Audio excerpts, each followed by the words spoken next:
in 1960. And back then, the Democrats were the champions of the Constitution, of civil rights. The Democrats stood against authoritarianism, against censorship, against colonialism, imperialism, and unjust wars. We were the party of labor, of the working class. The Democrats were the party of government transparency and the champion of the environment. Our party was the bulwark against big money interests and corporate power. True to its name, it was the party of democracy. As you know, I left that party in October because it had departed so dramatically from the core values that I grew up with. It had become the party of war, censorship, corruption, big pharma, big tech, big ag, and big money. When it abandoned democracy by canceling the primary to conceal the cognitive decline of the sitting president, I left the party to run as an independent. The mainstream of American politics and journalism derided my decision. Conventional wisdom said that it would be impossible even to get on the ballot as an independent because each state poses an insurmountable tangle of arbitrary rules for collecting signatures. I would need over 1 million signatures, something no presidential candidate in history had ever achieved. And then I'd need a team of attorneys and millions of dollars to handle all the legal challenges from the DNC. The naysayers told us that we were climbing a glass version of Mount Impossible. So the first thing I want to tell you is that we proved them wrong. We did it because beneath the radar of mainstream media organs, we inspired a massive independent political movement. More than 100,000 volunteers sprang into action, hopeful that they could reverse our nation's decline. Many worked 10-hour days, sometimes in blizzards and blazing heat. They sacrificed family time, personal commitments, and sleep month after month, energized by a shared vision of a nation healed of its divisions. They set up tables at churches and farmers' markets. They canvassed door to door. In Utah and in New Hampshire, volunteers collected signatures in snowstorms, convincing each supporter to stop in the frigid cold, to take off their gloves, and to sign legibly. During a heat wave in Nevada, I met a tall, athletic volunteer who cheerfully told me that he had lost 25 pounds collecting signatures in 117-degree heat. To finance this effort, young Americans donated their lunch money, and senior citizens gave up part of their Social Security checks. Our 50-state organization collected those millions of signatures and more. No presidential campaign in American political history has ever done that. And so I want to thank all of those dedicated volunteers and congratulate the campaign staff who coordinated this enormous logistical feat. Your accomplishments were regarded as impossible. You carried me up that glass mountain. You pulled off a miracle. You achieved what all the pundits said could never be done. You have my deepest gratitude, and I'm never going to forget that, not just for what you did for my campaign, but for the sacrifices you made because you love our country. You showed everyone that democracy is still possible here. It continues to survive in the press and in the idealistic human energies that still thrive beneath the canvas of neglect and of official and institutional corruption. Today, I'm here to tell you that I will not allow your efforts to go to waste. I'm here to tell you that I will leverage your tremendous accomplishments to serve the ideals that we share, the ideals of peace, of prosperity, of freedom, of health, all the ideals that motivated my campaign. I'm here today to describe the path forward that you've opened with your commitment and with your hard labors. Now, In an honest system, I believe that I would have won the election. In a system the kind that my father and my uncles thrived in, a system with open debates, with fair primaries, with regularly scheduled debates, with fair primaries, and with a truly independent media untainted by government propaganda and censorship. In a system of nonpartisan courts and election boards, everything would be different. After all, the polls consistently showed me beating each of the other candidates, both in favorability and also in head-to-head matchups. But I'm sorry to say that while democracy may still be alive at the grassroots, it has become little more than a slogan for our political institutions, for our media, and for our government, and most sadly at all for me, for the Democratic Party.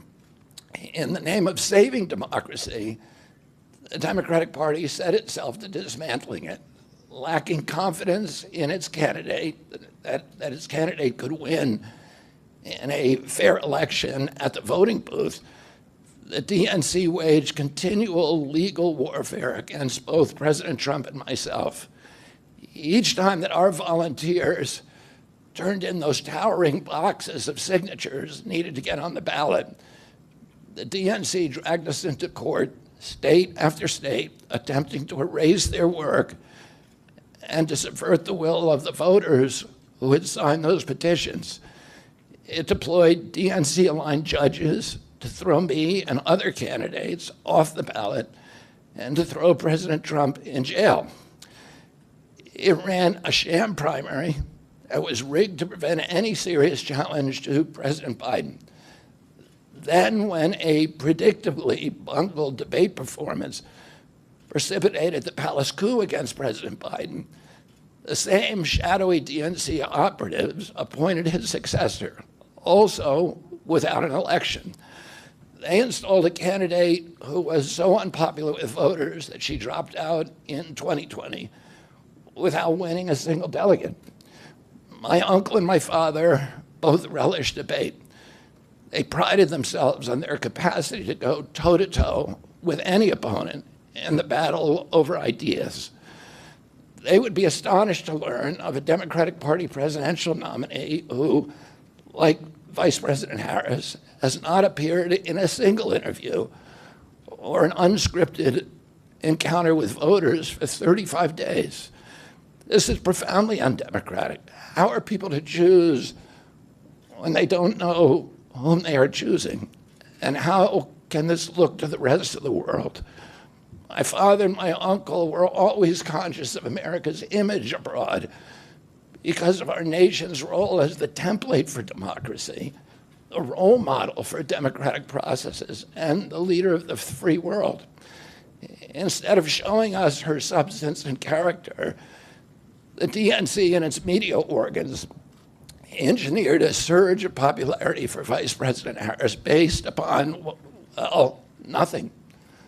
No policies, no interviews, no debates, only smoke and mirrors and balloons in a highly produced Chicago circus. There in Chicago, a string of Democratic speakers mentioned Donald Trump 147 times just on the first day. Oh, who needs a policy when you have Trump to hate? In contrast, at the RNC convention, President Biden was mentioned only twice in 4 days. I do interviews every day. Many of you have interviewed me. Anybody who asks gets to interview me. Some days I do as many as 10. President Trump, who actually was nominated and won an election, also does interviews daily. How did the Democratic Party choose a candidate that has never done an interview or debate during the entire election cycle? We know the answers. They did it by weaponizing the government agencies. They did it by abandoning democracy.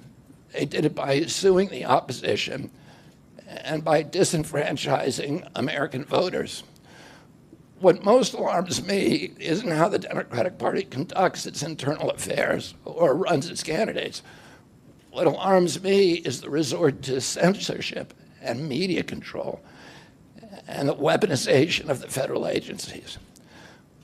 When a U.S. president colludes with or outright coerces media companies to censor political speech, it's an attack on our most sacred right of free expression, and that's the very right upon which all of our other constitutional rights rest. President Biden mocked Vladimir Putin's 88% landslide in the Russian elections, observing that Putin and his party controlled the Russian press, and that Putin prevented serious opponents from appearing on the ballot. But here in America, the DNC also prevented opponents from appearing on the ballot. And our television networks exposed themselves as Democratic Party organs over the course of more than a year in a campaign where my poll numbers reached at times in the high 20s. The DNC-aligned mainstream media networks maintain a near perfect embargo on interviews with me. During his 10-month presidential campaign in 1992, Ross Perot gave 34 interviews on mainstream networks. In contrast, during the 16 months since I declared, ABC, NBC, CBS, MSNBC, and CNN combined gave only 2 live interviews from me. Those networks instead ran a continuous deluge of hit pieces with inaccurate, often vile, pejoratives and defamatory smears. Some of those same networks and colluded with the DNC to keep me off the debate stage. Representatives of those networks are in this room right now, and I'll just take a moment to ask you to consider the many ways that your institutions have abdicated this really sacred responsibility, the duty of a free press to safeguard democracy and to challenge always the party in power. Instead of maintaining that posture of fear, skepticism toward authority, your institutions have made themselves government mouthpieces and stenographers for the organs of power. You didn't alone cause the devolution of American democracy, but you could have prevented it. The Democratic Party's censorship of social media was even more of a naked exercise of executive power. This week, a federal judge, Terry Doty, upheld my injunction against President Biden, calling the White House's censorship project, quote, the most egregious violation of the First Amendment in the history of the United States of America. Doty's previous 155-page decision details how just 37 hours after he took the oath of office, swearing to uphold the Constitution, President Biden and his White House opened up a portal and then invited the CIA, the FBI, CISA, which is a censorship agency, it's the center of the censorship industrial complex, DHS, the IRS, and other agencies to censor me and other political dissidents on social media. Even today, users who try to post my campaign videos to Facebook or YouTube get messages that this content violates community standards. 2 days after Judge Doty rendered his decision this week, Facebook was still attaching warning labels to an online petition calling on ABC to include me in the upcoming debate. They said that violates community standards, their community standards. The mainstream media was once the guardian of the First Amendment and democratic principles, and it's joined this systemic attack on democracy. It also, the media justifies their censorship on the grounds of combating misinformation, but governments and oppressors don't censor lies. They don't fear lies. They fear the truth, and that's what they censor. And I don't want any of this to sound like a personal complaint, because it's not. For me, it's all part of a journey, and it's a journey that I signed up with. But I need to make these observations because I think they're critical for us doing the thing that we need to do as citizens in a democracy to assess where we are in this country and what our democracy still looks like and the assumptions about U.S. leadership around the globe. And are we living up, are we really still a role model for democracy in this country? Or have we made it, a kind of a joke? And here's the good news. While mainstream outlets denied me a critical platform, they didn't shut down my ideas, which have especially flourished among young voters and independent voters, thanks to the alternative media. Many months ago, I promised the American people that I would withdraw from the race if I became a spoiler. A spoiler is someone who will alter the outcome of the election but has no chance of winning. In my heart, I no longer believe that I have a realistic path to electoral victory in the face of this relentless systematic censorship and media control. So I cannot in good conscience ask my staff and volunteers to keep working their long hours or ask my donors to keep giving when I cannot honestly tell them that I have a real path to the White House. Furthermore, our polling consistently showed that by staying on the ballot in the battleground states, I would likely hand the election over to the Democrats with whom I disagree on the most existential issues: censorship, war, and chronic disease. Oh, I want everyone to know that I am not terminating my campaign. I am simply suspending it and not ending it. My name, my name will remain on the ballot in most states. If you live in a blue state, you can vote for me without harming or helping President Trump or Vice President Harris.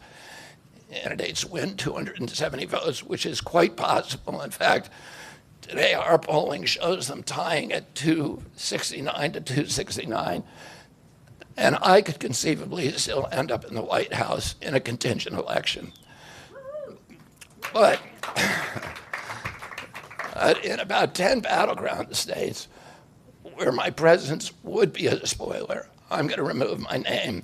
And I've already started that process and urge voters not to vote for me. It's with a sense of victory and not defeat that I'm suspending my campaign activities. Not only did we do the impossible by collecting 1 million signatures, we changed the national political conversation forever. Chronic disease, free speech, government corruption, breaking our addiction to war have moved to the center of politics. I can say to all who have worked so hard, thank you for a job well done. 3 great causes drove me to enter this race in the first place, primarily. And these are the principal causes that persuaded me to leave the Democratic Party and run as an independent. And now to throw my support to President Trump. The causes were free speech, the war in Ukraine, and the war on our children. I've already described some of my personal experiences and struggles with the government's censorship industrial complex. I want to say a word about the Ukraine war.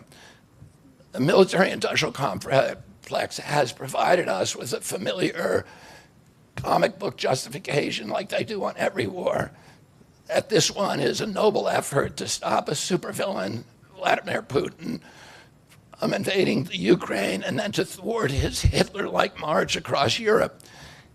In fact, tiny Ukraine is a proxy in a geopolitical struggle initiated by the ambitions of the U.S. neocons for American global hegemony. I'm not excusing Putin for invading Ukraine. He had other options. But the war is Russia's predictable response to the reckless neocon project of extending NATO to encircle Russia, a hostile act. The credulous media rarely explain to Americans that we unilaterally walked away from 2 intermediate nuclear weapons treaties with Russia and then put nuclear-ready Aegis missile systems in Romania and Poland. This is a hostile act. And that the Biden White House repeatedly spurned Russia's offer to settle this war peacefully. The Ukraine war began in 2014 when U.S. agencies overthrew the democratically elected government of Ukraine and installed a hand-picked pro-Western government that launched a deadly civil war against ethnic Russians in Ukraine. In 2019, America walked away from a peace treaty, the Minsk Agreement, that had been negotiated between Russia and Ukraine by European nations.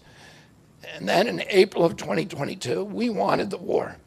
In April of 2022, President Biden sent Boris Johnson to Ukraine to force President Zelensky to tear up a peace agreement that he and the Russians had already signed, and the Russians were withdrawing troops from Kiev and Donbass and Lugansk.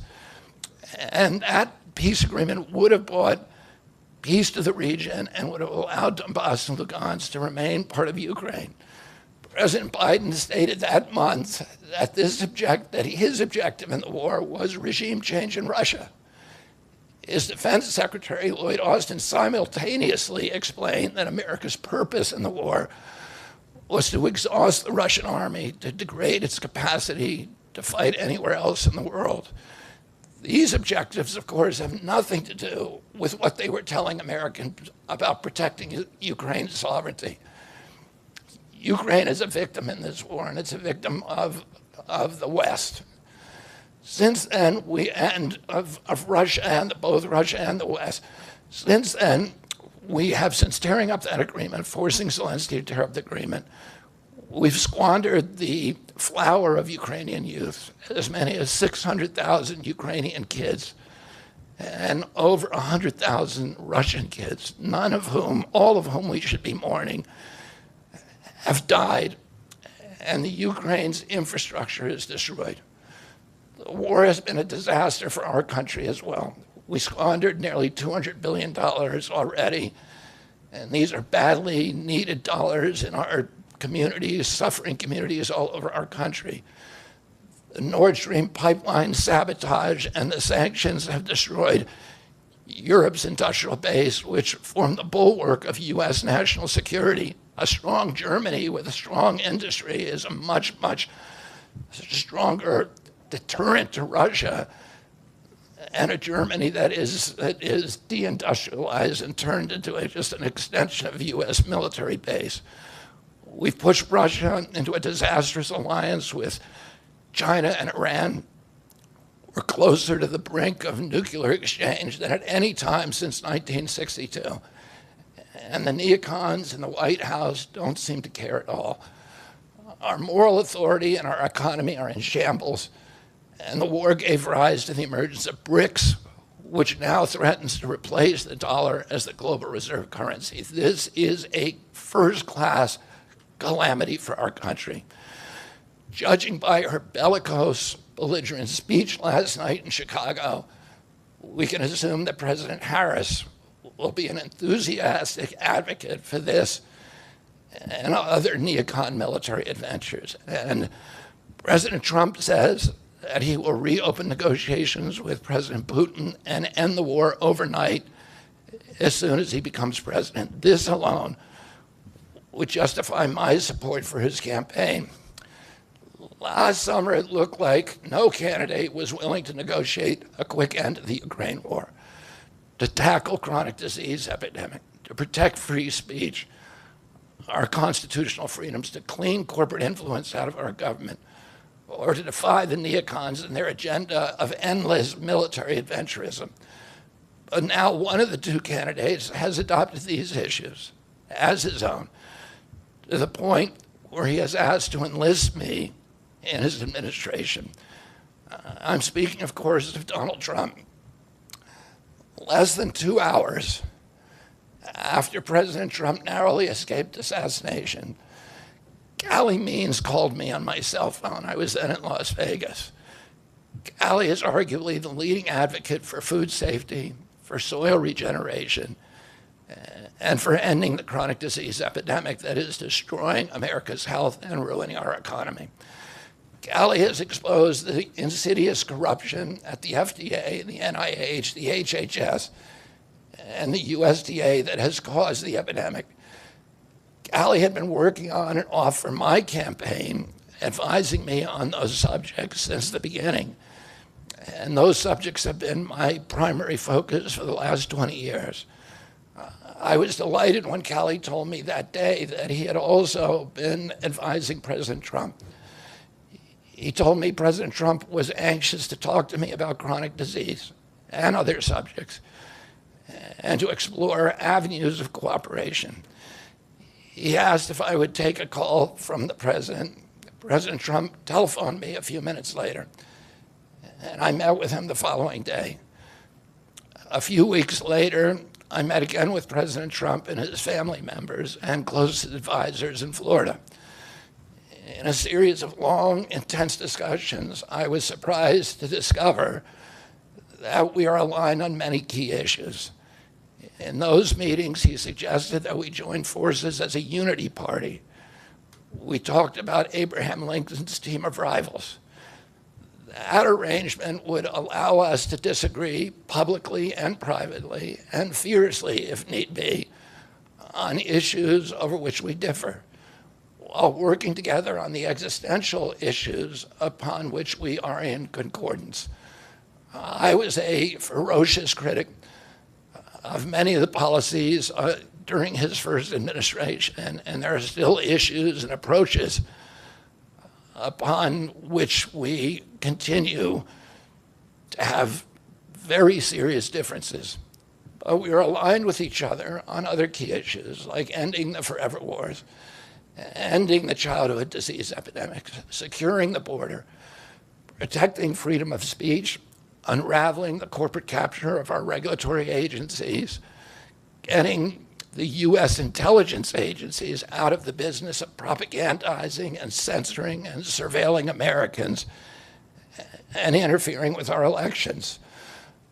Following my first discussion with President Trump, I tried unsuccessfully to open similar discussions with Vice President Harris. Vice President Harris declined to meet or even to speak with me. Suspending my candidacy is a heart-rending decision for me, but I'm convinced that it's the best hope for ending the Ukraine war and ending the chronic disease epidemic that is eroding our nation's vitality from the inside, and for finally protecting free speech. I feel a moral obligation to use this opportunity to save millions of American children, above all things. In case some of you don't realize how dire the condition is of our children's health and chronic disease in general, I would urge you to view Dr. Carlson's recent interview with Callie Means and his sister, Dr. Casey Means, who is the top graduate of her class at Stanford Medical School. This is an issue that affects all of us far more directly and urgently than any culture war issue, and all the other issues that we obsess on and that are tearing apart our country. This is the most important issue. Therefore, it has the potential to bring us together. So let me share a little bit about why I believe it's so urgent. Today, we spend more on healthcare than any country on earth, twice what they pay in Europe. And yet we have the worst health outcomes of any nation in the world. We're about 79th in health outcomes behind Costa Rica and Nicaragua and Mongolia and other countries. Nobody has a chronic disease burden like we have. And during the COVID epidemic, we had the highest body count of any country in the world. We had 16% of the COVID deaths, and we only have 4.2% of the world's population. And CDC says that's because we are the sickest people on earth. We have the highest chronic disease rate on earth. And the average American who died from COVID had 3.8 chronic diseases. So these were people who had immune system collapse, who had mitochondrial dysfunction. And no other country has anything like this. 2/3 of American adults and children suffer from chronic health issues. 50 years ago, that number was less than 1%. So we've gone from 1% to 66%. In America, 74% of Americans are now overweight or obese, and 50% of our children. 120 years ago, when somebody was obese, they were sent to the circus. There were case reports done about them. Obesity was almost unknown. In Japan, the childhood obesity rate is 3% compared to 50% here. Half of Americans have prediabetes or type 2 diabetes. When my uncle was president and I was a boy, juvenile diabetes was effectively non-existent. A typical pediatrician would see one case of diabetes during his entire career, a 40 or 50-year career. Today, 1 out of every 3 kids who walks through his office door is diabetic or pre-diabetic, and the mitochondrial disorder that caused diabetes also causing Alzheimer's, which is now classified as diabetes, and it's costing this country more than our military budget every year. There's been an explosion of neurological illnesses that I never saw as a kid: ADD, ADHD, speech delay, language delay, Tourette's syndrome, narcolepsy, ASD, Asperger's, autism. In the year 2000, the autism rate was 1 in 1,500. Now autism rates in kids are 1 in 36, according to CDC nationally. Nobody's talking about this. 1 in every 22 kids in California has autism. And this is a crisis that 77% of our kids are too disabled to serve in the United States military. What is happening to our country? And why isn't this in the headlines every single day? There's nobody else in the world that is experiencing this. This is only happening in America. About 18%, and by the way, you know, there has been no change in diagnosis, which the industry sometimes like to say. There has been no change in screening. This is a change in incidence. In my generation, 70-year-old men, the autism rates are about 1 in 10,000. In my kids' generation, 1 in 34. I'll repeat, in California, 1 in 22. Why are we letting this happen? Why are we allowing this to happen to our children? These are the most precious assets that we have in this country. How can we let this happen to them? About 18% of American teens now have fatty liver disease. That's like 1 out of every 5. That disease, when I was a kid, only affected late-stage alcoholics who were elderly.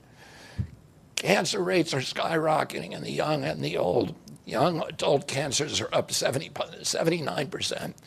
1 in 4 American women is on antidepressant medication. 40% of teens have a mental health diagnosis.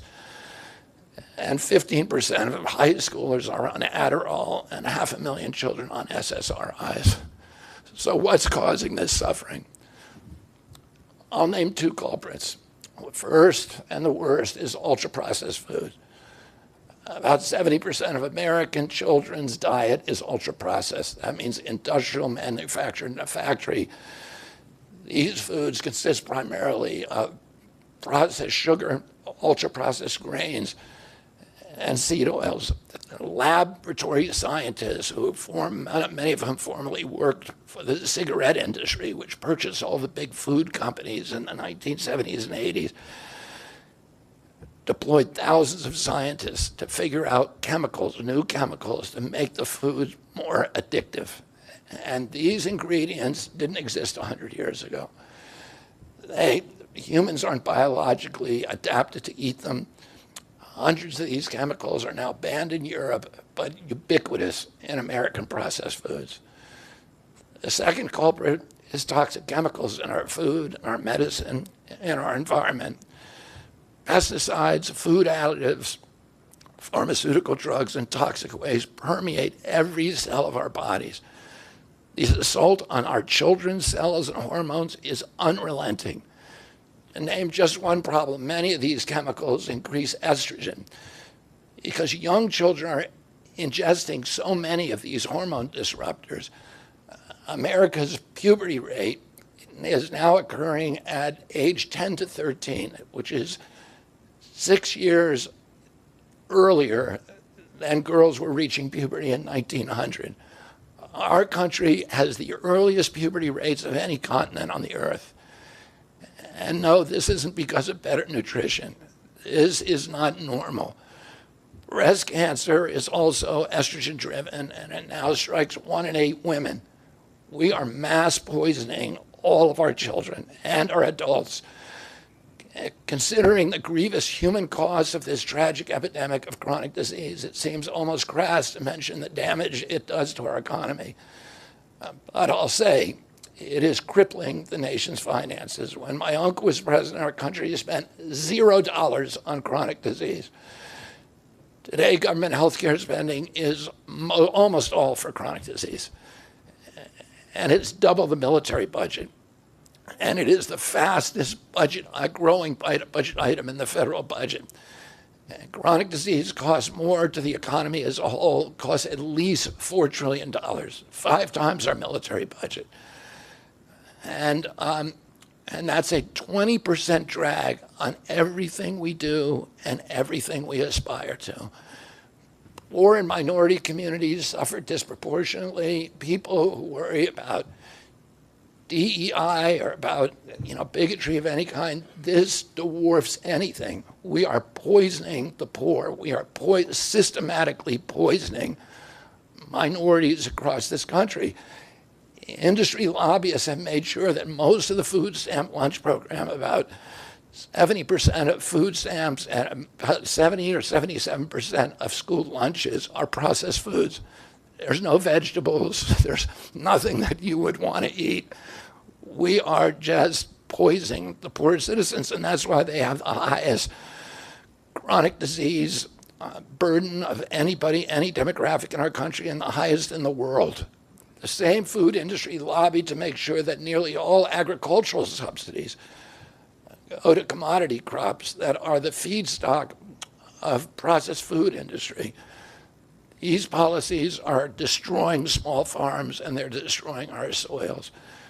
We give about, I think, 8 times as much in subsidies to tobacco than we do to fruits and vegetables. It makes no sense if we want a healthy country.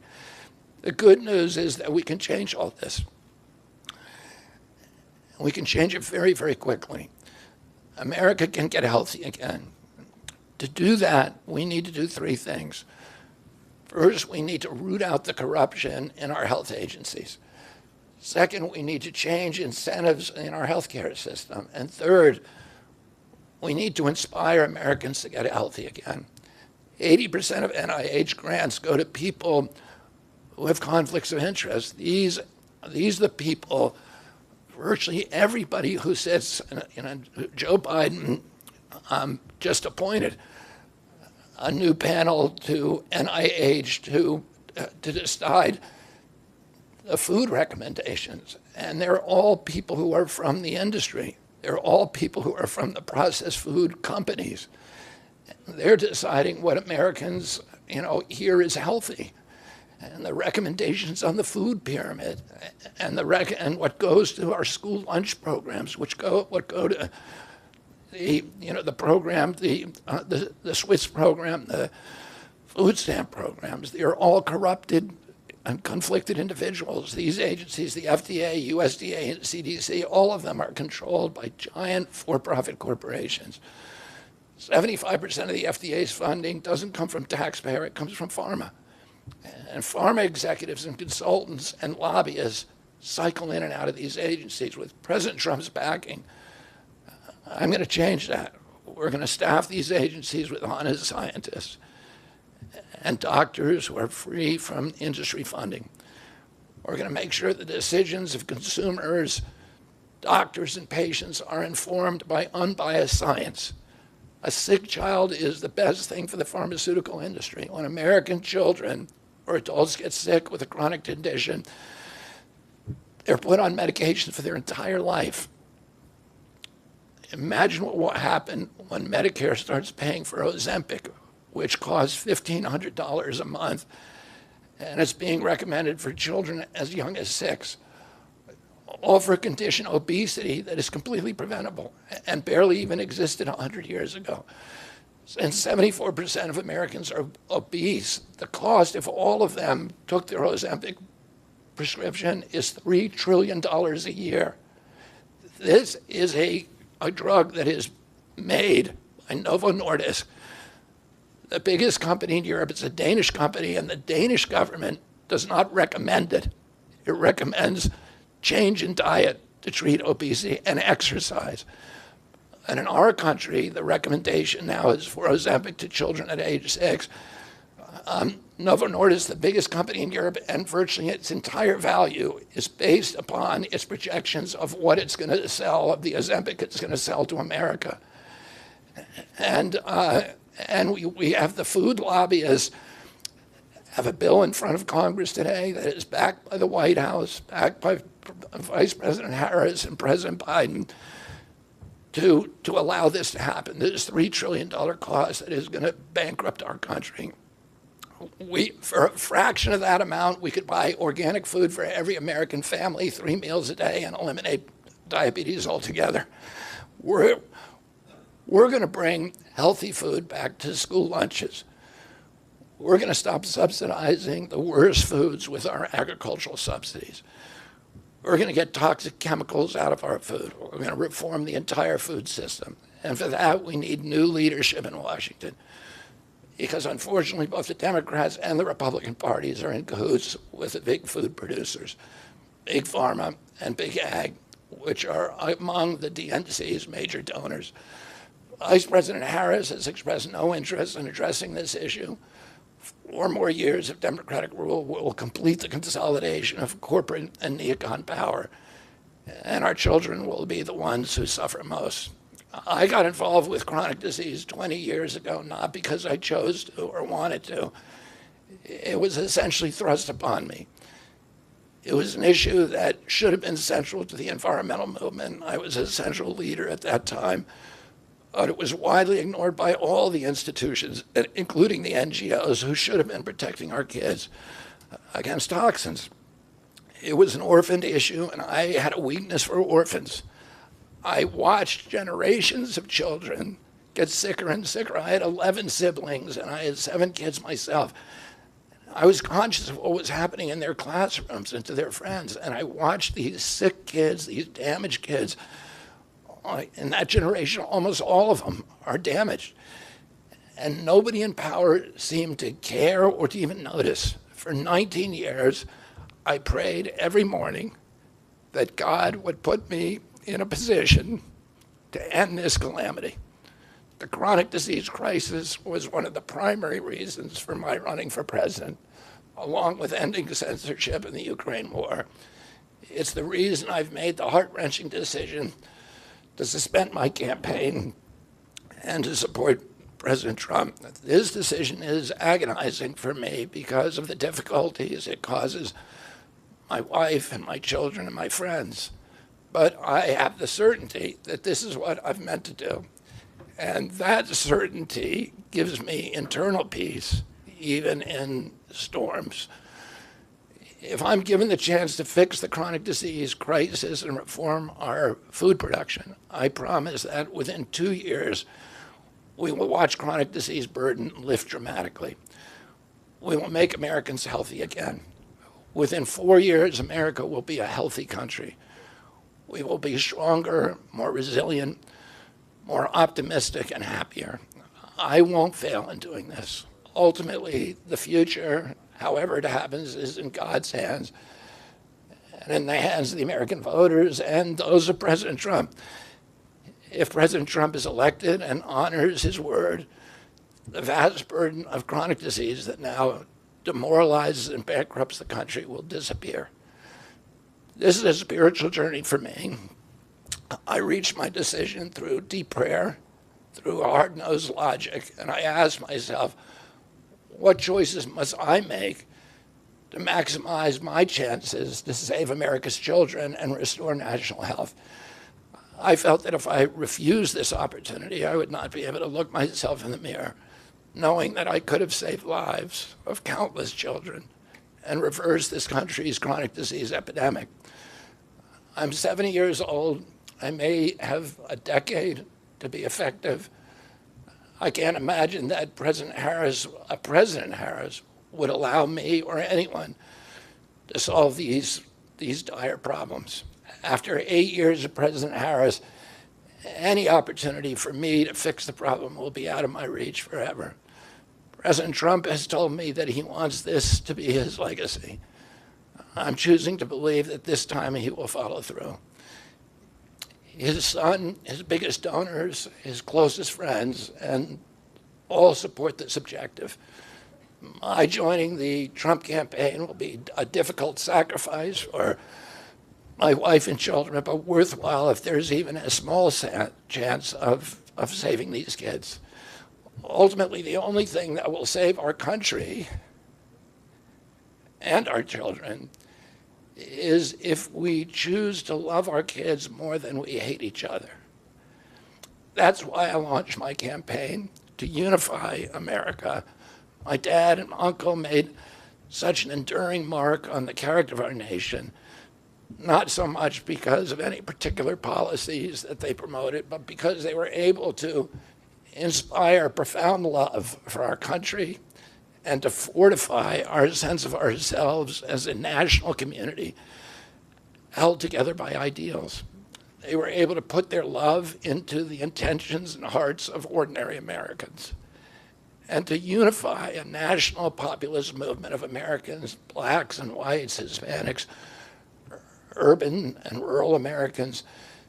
They inspired affection and love and high hopes and a culture of kindness that continue to radiate among Americans from their memory. That's the spirit on which I ran my campaign and that I intend to bring into the campaign of President Trump. Instead of vitriol and polarization, I will appeal to the values that unite us, the goals that we could achieve if only we weren't at each other's throats. The most unifying theme for all Americans is that we all love our children. If we all unite around that issue now, we can finally give them the protection, the health, and the future that they deserve. Thank you all very much.